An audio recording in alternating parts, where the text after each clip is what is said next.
ang lahat ng mga kusinero at kusinera sa mansyon. Ngayon, haharapin na nila ang pinakamainit na bahagi ng pagsubok. Iluto ng betote! Para tulungan si Lola sa pagpili ng kanyang magiging cook sa mansyon, ipinatawag ni Lola si Papaliso Chef Nino Lugarta. Siya ang tutulong humusga sa mga kusinero at kusinerang ito. So welcome mga challengers! So, ready na ba kayo sa ating susunod na pagsubok? Ready na! Meron kayong 30 minutes from start to finish para lutuin ang inyong mga betute. Frog Thai curry. Palaka lang yon, pero ginawa kong pang mayaman na pang internasyonal. O, saan ba kukuha yun? Sa kanila, unique yun. Inisip ko kasi malagyan namin dekorasyon yung pagkain na i-serve namin.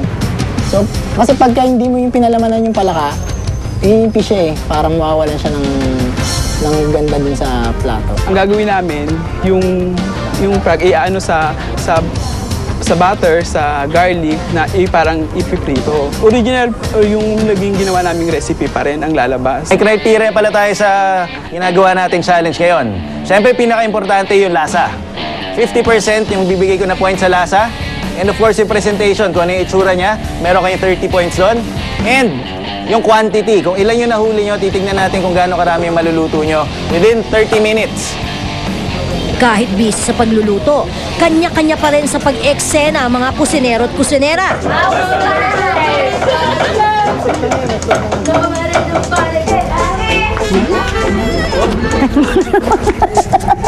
Ayan, wala.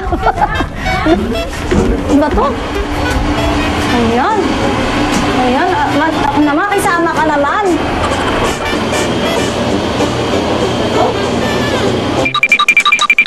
Ngayon na lang yun, tumakbo, hinabol ko. Yun lang, ngayon lang ako nakahawak ng balaka, kagigil ako. Pinahirapan mo ako.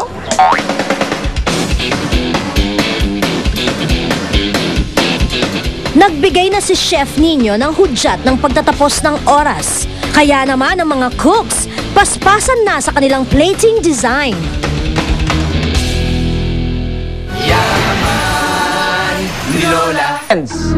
Mamaya, magkakaalaman na kaninong putahe kaya ang papatok kay Lola.